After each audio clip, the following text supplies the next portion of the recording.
स्वागत है दोस्तों आपका अपने चैनल BSS स्टडी पर। मैं हूं शैलेश कुमार।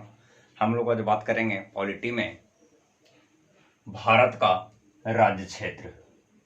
हम लोगों ने दो टॉपिक कंप्लीट कर लिया था। पहला टॉपिक था हमारा संविधान सभा, दूसरा टॉपिक था हमारा, पहला टॉपिक संविधान सभा पढ़े थे, दूसरा टॉपिक पढ़े हम प्रस्तावना।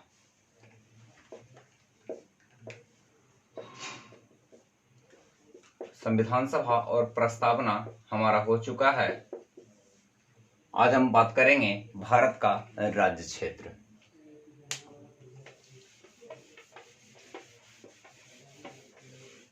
भारत के राज्य क्षेत्र का कहने का तात्पर्य यह है कि भारत का जो विस्तार है वो किस प्रकार से होगा, है ना, या भारत का जो क्षेत्र है उसमें कौन कौन से जगह आते हैं, मतलब उसमें क्या क्या चीजें आती है। ठीक है, तो जो भारत का जो राज्य क्षेत्र का जो वर्णन है वो आपको संविधान के भाग 1 में मिलेगा। ठीक है, संविधान के भाग 1 में भारत के राज्य क्षेत्र का वर्णन मिलेगा। अगर अनुच्छेद की बात करें तो भाग 1 और अनुच्छेद 1 से अनुच्छेद 4 तक में वर्णन मिलता है। सिंपल सा बात क्या है कि भारत के राज्य क्षेत्र का वर्णन संविधान के भाग 1 और अनुच्छेद 1 से लेकर अनुच्छेद 4 तक में वर्णन मिलता है। ठीक है, अनुच्छेद 1 क्या कहता है? अनुच्छेद 1 क्या कहता है? अनुच्छेद 1 यह कहता है कि भारत राज्यों का संघ है। भारत राज्यों का संघ है। अनुच्छेद 1 क्या कहता है? भारत राज्यों का एक संघ है। समझिए बात को, राज्यों का एक संघ है। इसका इंग्लिश समझना जरूरी है। क्या बोलता है? India is the union of the state. क्या होगा? India is the union of the state. Bharat राज्यों का एक संघ है। यहां पर एक वर्ड है क्या? यूनियन। एक होता है फेडरल,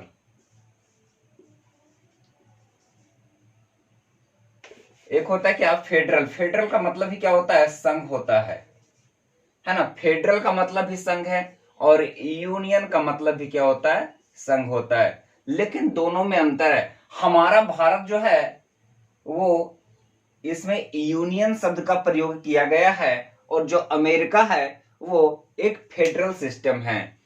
बात समझिए, फेडरल और यूनियन में क्या अंतर है। फेडरल का मतलब ये हो गया कि जो उसमें सम्मिलित हैं वो किसी न किसी समझौते का परिणाम है। क्या? जो उसमें सम्मिलित हैं वो किसी न किसी समझौते का परिणाम है। यूनियन का मतलब क्या हो गया?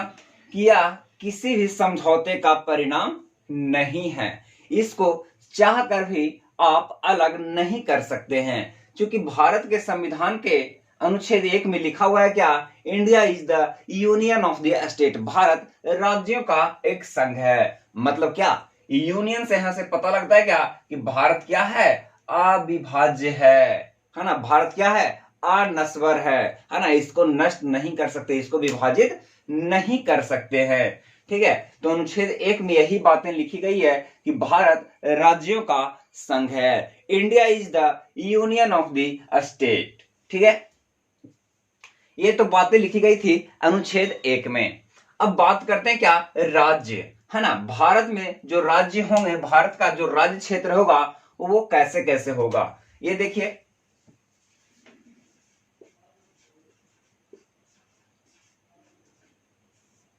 भारत के जो राज्य क्षेत्र होंगे इसमें एक आएगा जो आपका जो भारत का जो राज्य है वह आएगा। ठीक है, दूसरा क्या आएगा? आपका जो संघ शासित प्रदेश है जिसको आप बोलते हैं यूटी, यूनियन टेरिटरी, है ना, संघ शासित प्रदेश।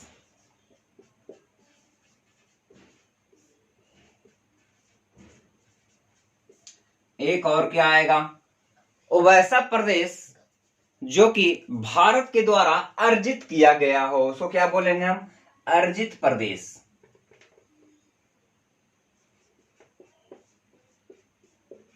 अर्जित प्रदेश, ठीक है। राज्य क्षेत्र में क्या क्या आएंगे, राज्य क्षेत्र में तीन बातें आएंगी, क्या, एक राज्य आएगा, एक क्या आएगा आपका संघ शासित प्रदेश आएगा, एक क्या आएगा आपका अर्जित प्रदेश आएगा, ठीक है। क्या बोलता है कि भारत राज्यों का एक संघ है। हम टॉपिक पढ़ रहे हैं क्या, भारत का राज्य क्षेत्र मतलब भारत का विस्तार, क्या क्या है भारत में, क्या क्या मिलता है भारत में, है ना। तो भारत में क्या क्या मिलता है, एक तो हमको राज्य मिलता है, जैसे कि आपका हो गया बिहार हो गया, पश्चिम बंगाल हो गया, उत्तर प्रदेश हो गया, ये सब जो हो गया क्या हो गया आपका राज्य हो गया, ठीक है। उसके बाद आता क्या, संघ शासित प्रदेश, जैसे में हो गया दिल्ली हो गया, पुदुचेरी हो गया, आपका अंडमान निकोबार हो गया, लक्षद्वीप हो गया, ये सब है संघ शासित प्रदेश। अर्जित प्रदेश वैसा प्रदेश है ना जो कि भारत के द्वारा अपने भूभाग में शामिल किया गया हो, है ना, लड़ाई जीती हो, लड़ाई जीत कर क्या किया गया हो, शामिल किया गया हो, उसको क्या बोलेंगे हम, अर्जित प्रदेश बोलेंगे। मान लीजिए कि भारत किसी देश पर आक्रमण करता है ना, और उसकी कुछ भूभाग अपने कब्जे में ले लेता है ना, तो वो जो कहलाएगा आपका क्या कहलाएगा, अर्जित प्रदेश कहलाएगा, ठीक है। यहां तक सही है, ठीक है। अनुच्छेद 1 में लिखा गया कि भारत राज्यों का एक संघ है। बहुत क्वेश्चन पूछता है ना कि भारत राज्यों का एक संघ है, या भारत के संविधान के अनुच्छेद कितना में लिखा गया है, ठीक है। एक आता है वर्ड क्या, ठीक है, अनुच्छेद 1 में यह भी लिखा गया, और अनुच्छेद 1 में ये भी अनुच्छेद 1 में ही मिलेगा आपको, ठीक है। ये भी कहां मिलेगा आपको, अनुच्छेद 1 में ही मिलेगा, ठीक है। उसके बाद बात करते हैं क्या, अनुच्छेद 2। अनुच्छेद 2 क्या कहता है, समझिए जरा इसको, क्या कहता है। अनुच्छेद 2 यह कहता है कि किसी दूसरे प्रदेश का कोई प्रांत, क्या, किसी दूसरे प्रदेश का कोई प्रांत अगर भारत में मिलाना हो तो उसकी प्रक्रिया क्या होगी, यहां उल्लेख मिलता है आर्टिकल 2 में, क्या मिलता है, अगर किसी दूसरे प्रदेश का कोई प्रांत भारत के भूभाग में शामिल करना हो तो उसकी प्रक्रिया क्या होगी, ये बात करता है कौन, आर्टिकल 2, प्रक्रिया के बारे में। किसी दूसरे प्रदेश के भूभाग को भारत में शामिल करने पर उसकी प्रक्रिया क्या, भारत में शामिल करने की प्रक्रिया क्या होगी, ये कौन बताता है, आर्टिकल 2 बताता है। तो इसमें क्या कहता है कि संसद कानून बनाकर बाहरी प्रदेश को भारत में मिलाएगा, क्या, संसद कानून बनाकर बाहरी प्रदेश को भारत में मिलाएगा, ये क्या कहता है, कौन कहता है, आर्टिकल 2 कहता है। देख लीजिए अनुच्छेद 1 है, अनुच्छेद 2 लिख रहे हैं, है ना, मिटाते हैं इसको।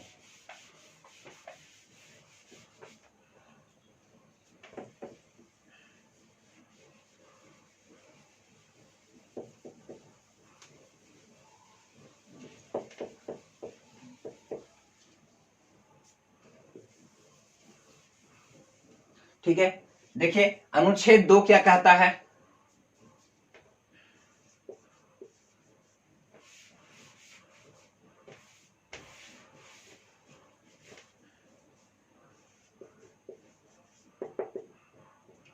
अनुच्छेद 2 क्या कहता है,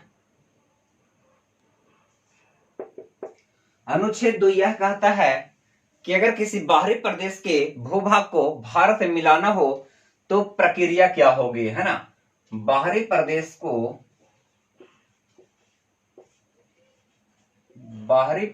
को भारत में मिलाने की प्रक्रिया क्या होगी, मिलाने की प्रक्रिया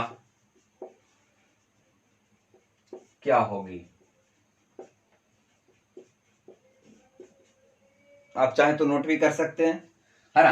क्या अनुच्छेद 2 क्या कहता है कि अगर किसी बाहरी प्रदेश को भारत के भूभाग में शामिल करना हो तो उसकी प्रक्रिया क्या होगी, तो क्या होगी, क्या बोलता है कि संसद कानून बनाकर संसद कानून बनाकर बाहरी प्रदेश को भारत में मिलाएगा। संसद कानून बनाकर बाहरी प्रदेश को भारत में मिलाएगा। ठीक है, या ये कौन कहता है? अनुच्छेद 2 कहता है। फिर से चलिए, अनुच्छेद 1 क्या कह रहा था? कि भारत राज्यों का एक संघ है। मतलब क्या? India is the union of the state. मतलब क्या? भारत अनस्वर है, जिसको नष्ट नहीं किया जा सकता है। यहां पर यूनियन शब्द का प्रयोग किया गया है। ठीक है, भारत के लिए यूनियन शब्द का प्रयोग किया गया है, जबकि अमेरिका के लिए फेडरल शब्द का प्रयोग किया गया है। अमेरिका में जितने भी जो देश, अमेरिका नहीं, यूएसए है ना, अमेरिका कोई वर्ड नहीं है, अमेरिका कोई देश नहीं है। क्या है? USA, United state of America. United state of America है ना, वो फेडरल सिस्टम है। वो किसी ना किसी एक समझौते का परिणाम है। अगर वो चाहे तो, अगर उनको समझ नहीं आता हो, अगर उनको अच्छा नहीं लगता हो, तो वो यूएसए से अलग हो सकते हैं। ठीक है, लेकिन भारत में ऐसा कोई राज्य नहीं है जो कि यह कहेगा कि भैया हमको अलग कर दो, हमको नहीं रहना तुम्हारा, है ना। ऐसा हो ही नहीं सकता है, क्योंकि क्या लिखा गया है? Union of the state, Bharat राज्यों का एक संघ है। अनुच्छेद 2 में क्या लिखा गया है? कि बाहरी प्रदेश को भारत में मिलाने के लिए क्या प्रक्रिया होगी, ये बताता है। क्या? अनुच्छेद 2 बताता है। तो क्या बताता है? कि संसद कानून बनाकर वह प्रक्रिया बनाएगा। क्या प्रक्रिया होगी ना? संसद कानून बनाएगा कि बाहरी प्रदेश को मिलाने क्या प्रक्रिया होगी। ठीक है, अब बात करते हैं क्या?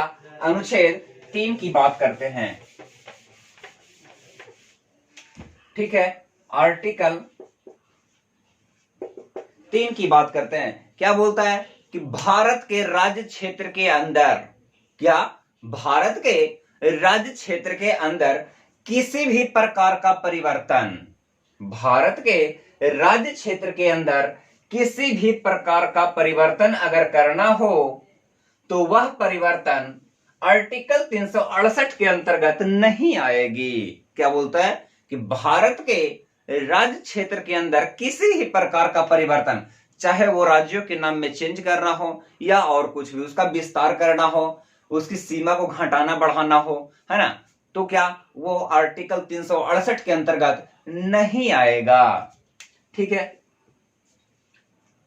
भारत के राज्य क्षेत्र के अंदर, भारत के राज्य क्षेत्र के अंदर किसी भी प्रकार का परिवर्तन, भारत के राज्य क्षेत्र के अंदर किसी भी प्रकार का परिवर्तन अगर करना हो, किसी प्रकार का परिवर्तन, चाहे राज्य के नाम में बदलाव करना हो, सीमा में विस्तार करना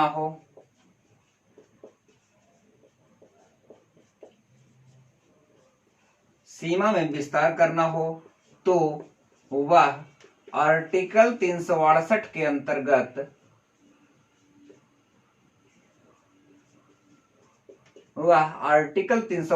अंतर्गत नहीं आएगा। ये लिखा गया कहां? अनुच्छेद 3 में, है ना, वो लिखा गया कहां? अनुच्छेद 3 में। क्या लिखा गया? कि भारत के राज्य क्षेत्र के अंदर किसी भी प्रकार का परिवर्तन अगर करना हो, चाहे वो राज्य के नाम में बदलाव करना हो, चाहे वो राज्य की सीमा में विस्तार करना हो या उसको छोटा करना हो, तो वह आर्टिकल 368 के अंतर्गत नहीं आएगा। ठीक है, अब बोलिएगा कि आर्टिकल 368 क्या है, तो समझिए आर्टिकल 368 क्या है। आर्टिकल 368 का संबंध संविधान संशोधन से है। ठीक है, आर्टिकल 368 का संबंध संविधान संशोधन की प्रक्रिया से है। ठीक है, क्या है? आर्टिकल 368 का संबंध संविधान के संशोधन की प्रक्रिया से है। ठीक है, इतना देख लीजिए, नोट कर लीजिए इसको, है ना। आर्टिकल 3 क्या कहता है? भारत के राज्य क्षेत्र के अंदर किसी भी प्रकार का परिवर्तन, चाहे राज्य के नाम में बदलाव करना हो, सीमा में विस्तार करना हो, तो वह आर्टिकल 368 के अंतर्गत नहीं आएगा। और आर्टिकल 368 क्या है? संविधान की संशोधन की प्रक्रिया से संबंधित है ना। अब देखिए आर्टिकल 368 में क्या क्या आता है, जो कितने तरह से होते हैं संविधान में संशोधन।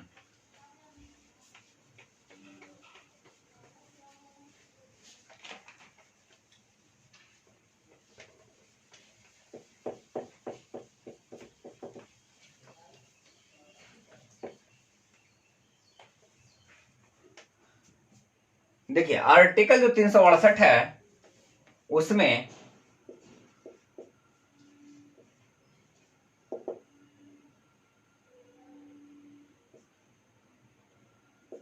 आर्टिकल 368 में आपको 3 प्रकार के संशोधन की प्रक्रिया मिलेगी।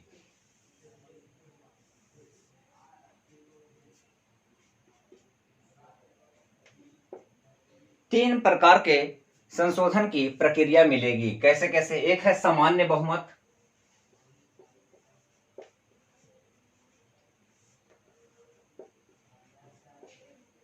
सामान्य बहुमत, ठीक है। एक है आपका विशेष बहुमत और दूसरा है विशेष बहुमत, तीसरा है विशेष बहुमत प्लस विशेष बहुमत प्लस आधे राज्यों का अनुमोदन, आधे राज्यों का अनुमोदन।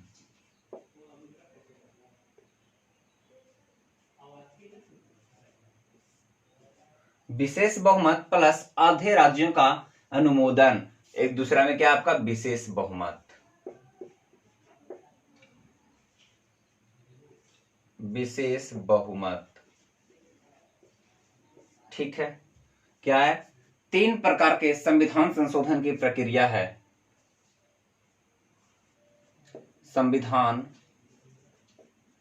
संशोधन की प्रक्रिया, संविधान संशोधन की प्रक्रिया, ठीक है। आर्टिकल 368 में क्या बात करता है? संविधान संशोधन की प्रक्रिया की बात करता है ना। तो संविधान में संशोधन कितने प्रकार से हो सकते हैं? सामान्य बहुमत, विशेष बहुमत और विशेष बहुमत प्लस आधे राज्यों का अनुमोदन, ठीक है। ये जो सामान्य बहुमत है इसका उल्लेख आर्टिकल 368 में नहीं मिलता है। ध्यान दीजिएगा, ये जो है आर्टिकल 368 के अंतर्गत 2 प्रकार से संविधान में संशोधन होता है, ठीक है। विशेष बहुमत और विशेष बहुमत प्लस आधे राज्यों का अनुमोदन। अगर ये दोनों तरह से अगर संविधान में संशोधन हुआ है तो वो संविधान संशोधन में काउंट होगा, ठीक है। ये जो सामान्य बहुमत है ये आर्टिकल 368 के अंतर्गत नहीं आता है, ठीक है। इसको थोड़ा सा यहां पर करेक्शन कीजिएगा, है ना। ये संविधान संशोधन की प्रक्रिया जरूर है ना। ये संविधान में संशोधन की प्रक्रिया है, ठीक है। सामान्य बहुमत, विशेष बहुमत और विशेष बहुमत प्लस आधे राज्यों का अनुमोदन जो है ये संविधान में संशोधन की 3 प्रक्रिया है, ठीक है। लेकिन जो आर्टिकल 368 में जो वर्णन मिलता है ये विशेष बहुमत और विशेष बहुमत प्लस आधे राज्यों का अनुमोदन जो है ये आर्टिकल 368 में देखने को मिलता है। ये आर्टिकल 368 में देखने को मिलता है। ये आर्टिकल 368 के अंतर्गत आता है, ठीक है।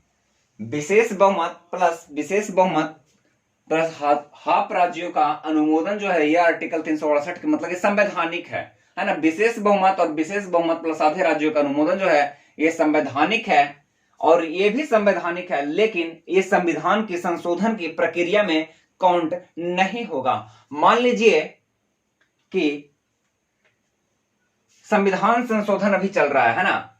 अभी मान लीजिए कि 395वां संविधान संशोधन चल रहा है, सॉरी इतना नहीं अभी पहुंचा है ना। 71, 76, 42 शायद अभी 101वां संविधान संशोधन हो गया है ना, 101वां संविधान संशोधन हो गया। मान लीजिए कि अभी कोई संविधान संशोधन की जो प्रक्रिया है वो चल रहा है और वो होना है, एक बिल पेश हुआ है ना, एक विधेयक पेश हुआ लोकसभा में है ना, जो 102वां विधेयक है, संविधान संशोधन 102वां विधेयक है ना, और वो पास होना किससे, ये सामान्य बहुमत से पास होगा।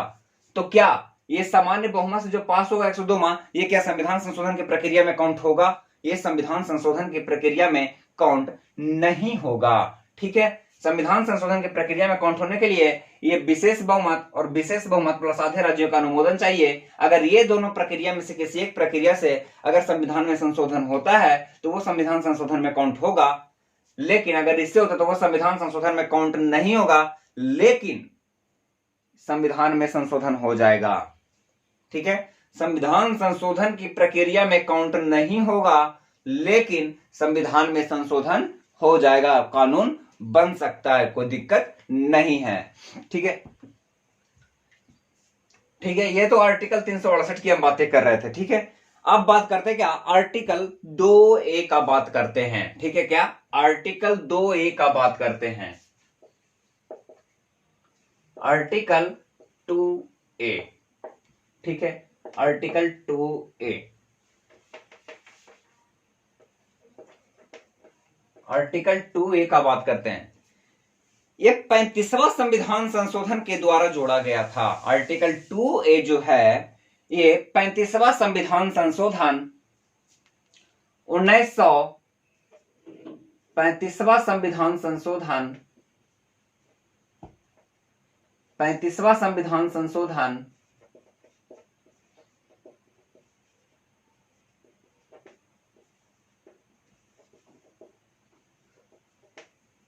ये 35वां आर्टिकल 2A में क्या जोड़ा गया था, 35वां संविधान संशोधन के तहत आर्टिकल 2A जोड़ा गया था। कितना ईस्वी में, 1975 ईस्वी में,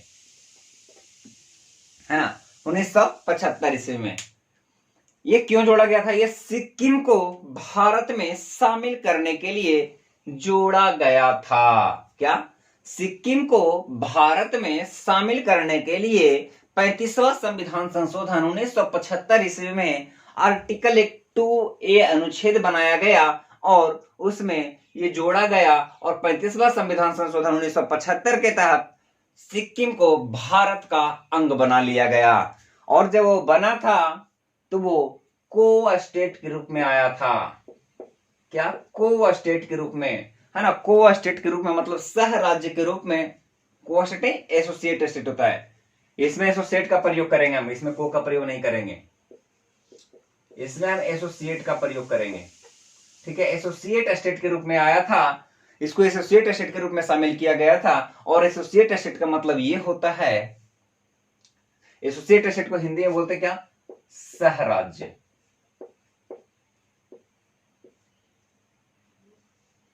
सह राज्य होता क्या इसमें कि विदेश और दूरसंचार किसी दूसरे के हाथ में रहेगा, बाकी प्रशासन और शासन की व्यवस्था किसी दूसरे के हाथ में रहेगा। ठीक है, जैसे कि विदेश और दूरसंचार का जो विभाग है, का जो पावर है, वो किसके पास था, केंद्र सरकार के पास था, और बाकी शासन और प्रशासन का जो पावर था वो किसके पास था, राज्य सरकार के पास था। तो आर्टिकल 2A के तहत 35वां संविधान संशोधन के तहत आर्टिकल 2A जोड़ा गया हमारे भारतीय संविधान में। कितना ईस्वी में, 1975 ईस्वी में। क्यों जोड़ा गया, सिक्किम को स्टेट का दर्जा मिला, है ना, सिक्किम को भारत में शामिल किया गया। सिक्किम को भारत में शामिल किया गया किस रूप में, एसोसिएट स्टेट के रूप में, सह राज्य के रूप में।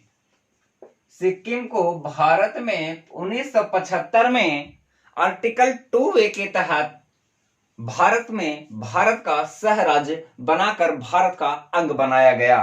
ठीक है, ठीक उसके बाद, है ना, ये तो 35वां संविधान संशोधन हुआ तो आर्टिकल 2A जोड़ा गया।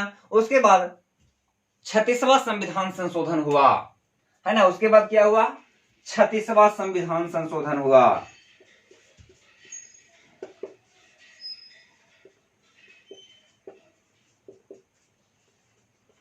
36वां संविधान संशोधन हुआ। ठीक है, 36वां जब संविधान संशोधन हुआ तो इसमें क्या किया गया, ये जो आर्टिकल 2A था इसको समाप्त कर दिया गया, है ना।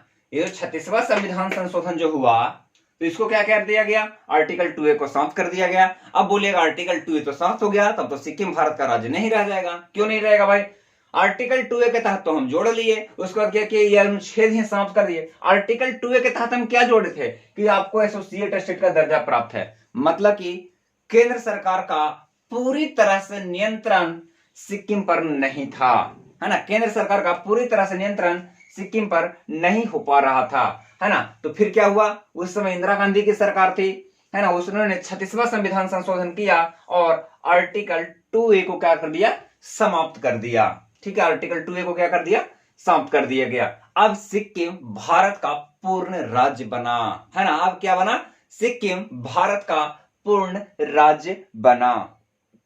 ठीक है, एसोसिएट स्टेट के तहत इसको कुछ छूट दी गई थी, है ना। बताया अभी कि कुछ शासन प्रशासन का जिम्मेदारी उसके पास था, विदेश दूरसंचार का जिम्मेदारी भारत सरकार के पास था, और भी बहुत तरह का छूट उसको दिया गया, है ना। जैसे में विधानसभा को लेकर, है ना, विधानसभा में कितना बोलता है कि मिनिमम कितना सीट होना चाहिए, 60 सीट होना चाहिए, लेकिन इसमें विधानसभा में टोटल कितना सीट था, 32 सीट ही था।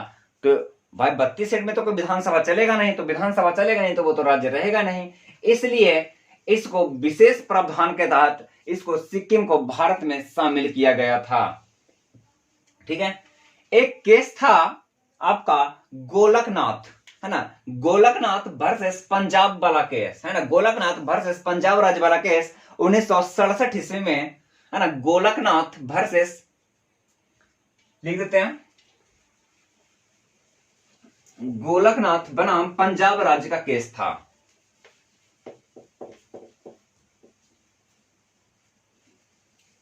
गोलकनाथ बनाम पंजाब राज्य का केस था। ठीक है,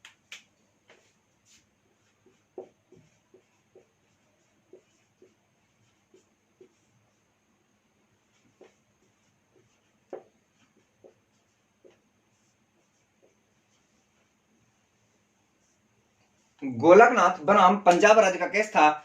इसमें सुप्रीम कोर्ट ने यह निर्णय दिया था कि मौलिक अधिकारों में संशोधन नहीं किया जा सकता है। क्या, गोलकनाथ वर्सेस पंजाब वाला जो केस था उसमें क्या सुप्रीम कोर्ट फैसला दिया था कि संसद को मौलिक अधिकारों में संशोधन करने का कोई अधिकार नहीं है। क्या, गोलकनाथ वर्सेस पंजाब वाला जो केस था, गोलकनाथ वर्सेस पंजाब वाला जो केस था उसमें सुप्रीम कोर्ट ने यह फैसला दिया कि संसद को मौलिक अधिकारों में संशोधन करने का कोई अधिकार नहीं है। फिर से समझिए, गोलकनाथ वर्सेस पंजाब राज्य 1967 वाले केस में सुप्रीम कोर्ट ने क्या फैसला दिया था कि संसद को मौलिक अधिकारों में संशोधन करने का कोई अधिकार नहीं है, है ना। एक और चीज था, पॉइंट नोट कर लीजिएगा इसको, कि संविधान संशोधन विधेयक को, है ना, संविधान संशोधन विधेयक को राष्ट्रपति अनिवार्य रूप से अपनी स्वीकृति देंगे। क्या क्या बोला गया कि संविधान संशोधन विधेयक को राष्ट्रपति अनिवार्य रूप से अपनी स्वीकृति देंगे। यह बात कब बोला गया था, 24वां संविधान संशोधन 1970 में। ठीक है, क्या बोला गया था कि राष्ट्रपति संविधान संशोधन विधेयक को अनिवार्य रूप से अपनी स्वीकृति देंगे। यह कितने ईस्वी में बोला गया था, 24वां संविधान संशोधन 1970 में। ठीक है, तो 1970 में जोड़ा गया था, इसको कहां जोड़ दिया गया, आर्टिकल 368 में जोड़ दिया गया। देख लीजिए क्या बोला गया, 24वां संविधान संशोधन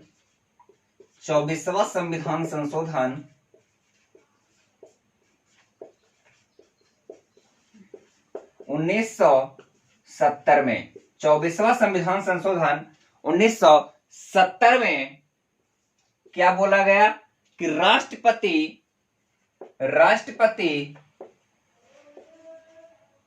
संविधान संशोधन विधेयक को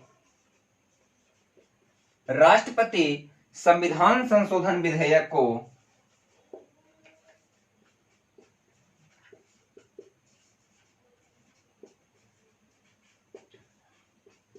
अनिवार्य रूप से अपनी स्वीकृति देंगे।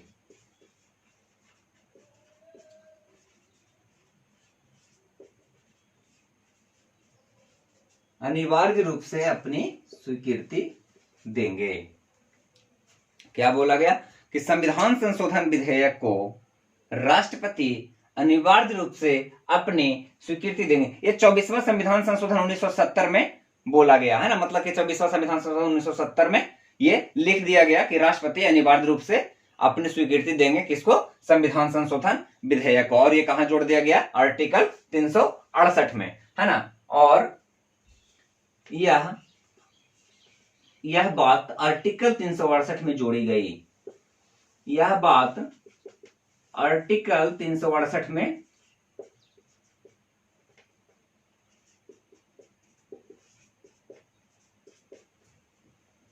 यह भी क्वेश्चन हाईलाइटेड क्वेश्चन है ना, कि किस संविधान संशोधन के तहत राष्ट्रपति को संविधान संशोधन विधेयक पर अपनी स्वीकृति अनिवार्य कर दी गई थी। तो ये 24वां संविधान संशोधन 1970 में। ठीक है, एक और पॉइंट नोट कीजिएगा, इसको नोट कर लीजिए, है ना, कि 24वां संविधान संशोधन विधेयक 24वां संविधान संशोधन 1970 में राष्ट्रपति संविधान संशोधन विधेयक को अनिवार्य रूप से अपनी स्वीकृति देंगे, ऐसा जोड़ा गया था, है ना, ऐसा लिखा गया था, है ना। संविधान संशोधन विधेयक को पहले किसी भी सदन में रखा जाता है, ऐसा कोई प्रावधान नहीं है कि पहले उसको लोकसभा में रखेंगे, पहले उसको राज्यसभा में रखेंगे, या बोले तो पहले उसको निम्न सदन में रखेंगे, या बोले तो पहले उसको उच्च सदन में रखेंगे, है ना। संविधान संशोधन विधेयक को क्या किसी भी सदन में रखा जा सकता है ना, उसे दोनों सदनों से, है ना, पारित होना क्या है, जरूरी है। क्या है, उसे दोनों सदनों से पारित होना जरूरी है। तो पारित किस तरह से होगा, सामान्य बहुमत से कि विशेष बहुमत से, कि विशेष बहुमत से प्लस हाफ राज्यों का अनुमोदन से। ध्यान दीजिएगा, सामान्य बहुमत से जो पास होता है वो संविधान में संशोधन तो हो जाता है, लेकिन संविधान संशोधन की प्रक्रिया में काउंट नहीं होता है ना, संविधान संशोधन में काउंट नहीं होता, उसकी गिनती नहीं होती है। तो विशेष बहुमत से दोनों सदन से पास होगा। क्या, वो विशेष बहुमत से दोनों सदन से पास होगा संविधान संशोधन विधेयक। पॉइंट नोट कीजिएगा, संविधान संशोधन विधेयक को किसी भी सदन में रखा जा सकता है। संविधान संशोधन विधेयक को किसी भी सदन में रखा जा सकता है। उसे दोनों सदनों से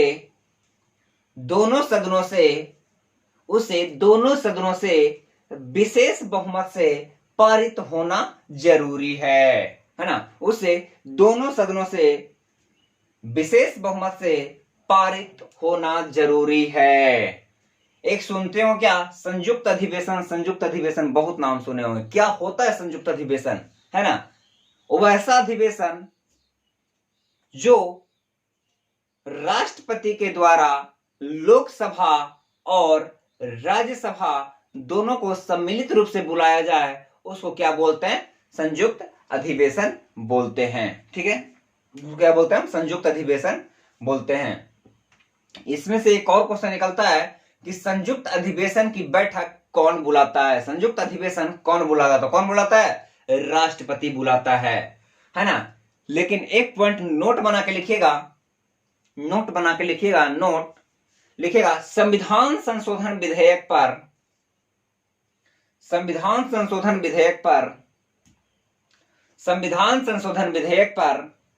कभी भी संयुक्त